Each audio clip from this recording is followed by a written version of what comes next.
अस्सलामुअलैकुम स्टूडेंट्स, उम्मीद है कि आप सब लोग खैरियत से होंगे। इस वक्त हमारी द स्केलर एंड वेक्टर्स की प्लेलिस्ट कंटिन्यू है। लास्ट के लेक्चर में हमने डेरिवेशंस की थी, जिसमें हमने लॉ ऑफ साइन और लॉ ऑफ कोसाइन को यानी कि उनके फार्मूलाज को ड्राइव किया था, और हमें यह भी पता चला कि लॉ ऑफ कोसाइन को यूज़ करके हम मैग्नीट्यूड और लॉ ऑफ साइन को यूज़ करके हम डायरेक्शन मालूम करते हैं।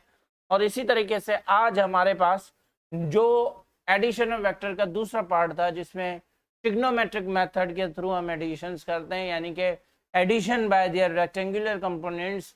तो उन चीज़ों को आज हम डिटेल डिस्कस करने वाले हैं यहाँ पर। और मैं उम्मीद करता हूँ कि लास्ट के कुछ लेक्चर्स जो इस प्लेलिस्ट के हैं उनमें आपको ज़्यादा कन्फ्यूजन नहीं हुई होगी, बहुत ज़्यादा टॉपिक्स को क्लियर कर लिया होगा आप लोगों ने। उसके बावजूद भी अगर आपको कोई क्वेश्चन वगैरह हो तो काइंडली मुझसे कमेंट सेक्शन में ज़रूर पूछ लीजिएगा। आज के इस वीडियो में हम addition of vectors by rectangular components पढ़ेंगे या उनको डिस्कस करेंगे। ये पहले जब हम रेजोल्यूशन ऑफ वेक्टर को पढ़ रहे थे तो वहाँ पर हम सिर्फ एक वेक्टर को ले रहे थे, लेकिन यहाँ पर हमने दो वेक्टर्स लिए हैं, जैसे कि आप इस फिगर में देख सकते हैं कि वी हैव टू वेक्टर्स, और इन दोनों वेक्टर्स के हमारे पास डिफरेंट एंगल्स हैं, और इन डिफरेंट एंगल्स पर ये हमारे पास ऑब्टेन्ड हुए हैं।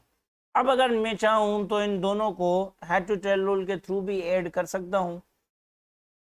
अगर मैं इनको हेड टू टेल रूल के थ्रू ऐड करूँ, यहाँ पर देखें ये जो फर्स्ट का जो एंगल था उसको हमने सेम रखा। ये हमारे पास वेक्टर A1 है और ये हमारे पास वेक्टर A2 है। तो देखेंगे दोनों को इसके हेड पर, अगर इस वेक्टर को मैं इसके हेड पर कुछ इस तरीके से इसकी टेल को फर्स्ट के हेड के साथ इस तरीके से जोड़ूं तो हमें कुछ इस तरीके की रिप्रेजेंटेशन मिल रही है। अब आप देखेंगे अगर मैं रिजोल्व करूं इनको इनके कंपोनेंट्स में, तो हमें पता है कि यहाँ से लेकर इस पॉइंट तक जो है वो A-Y आ जाएगा, जिसको मैं A1Y कह रहा हूँ। क्लियर? और यहाँ से लेकर यहाँ तक AX आ जाएगा, जिसे मैं A1X कह रहा हूँ। जैसे कि यहाँ पर इस फिगर में देखें कि ये जो इसका शेडो जिस पॉइंट पर आ रहा है, इस पॉइंट को एक्स एक्सिस के अलॉन्ग जब आ रहा है तो मैं इसे A1X कह रहा हूँ, और Y एक्सिस पर जब आ रहा है तो मैं इसे A1Y कह रहा हूँ। क्लियर? सिमिलर वे में दूसरा जो वेक्टर है, यानी कि दूसरे वेक्टर का भी यहाँ से लेकर यहाँ तक का जो डिस्टेंस है उसे मैं A2Y कह रहा हूँ, और सिमिलरली यहाँ से लेकर यहाँ तक का जो इसका शेडो है अलोंग द एक्स एक्सिस उसे मैं A2X कह रहा हूँ। क्लियर? लेकिन अगर मैं इन दोनों को सम कर दूं तो मुझे AY कंपोनेंट मिल रहा है, और यहाँ से लेकर इसको ऐड कर दूं तो मुझे AX कंपोनेंट मिल रहा है। क्लियर? यानी कि एक बात क्लियर हुई कि AX कंपोनेंट मालूम करने के लिए मुझे A1X और A2X दोनों को ऐड करना पड़ेगा, और AY कंपोनेंट मालूम करने के लिए मुझे A1Y और A2Y दोनों को ऐड करना पड़ेगा। क्लियर?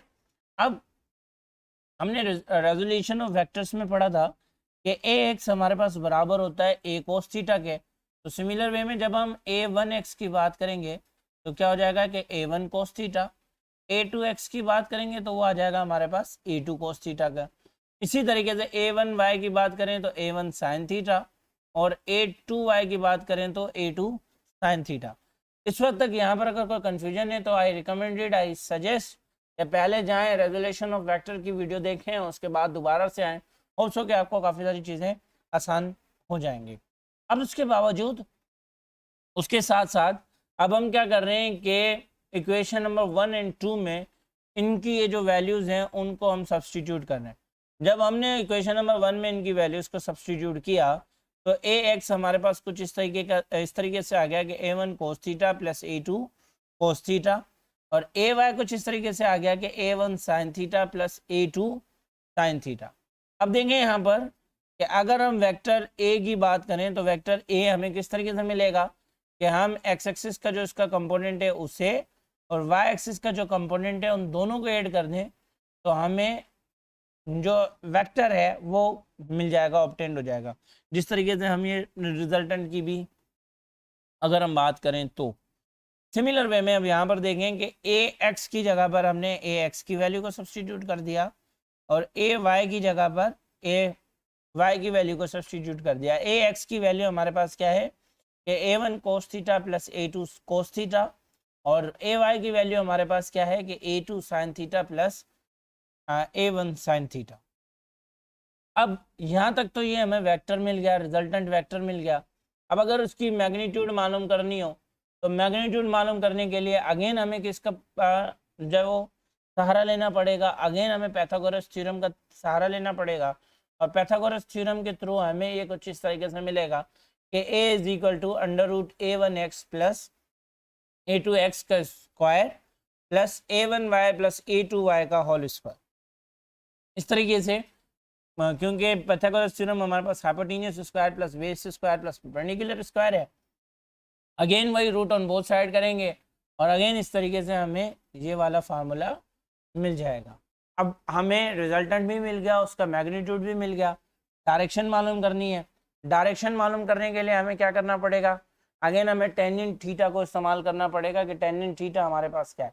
अब टेंजेंट थीटा हमारे पास बराबर है परपेंडिकुलर अपॉन बेस के, और परपेंडिकुलर अपॉन बेस के थ्रू हम इनको क्या करते हैं, इनकी डायरेक्शंस मालूम करते हैं, जो कि कुछ इस तरीके से मिलेगी कि theta is equal to tangent inverse a1y plus a2y divided by a1x plus a2x।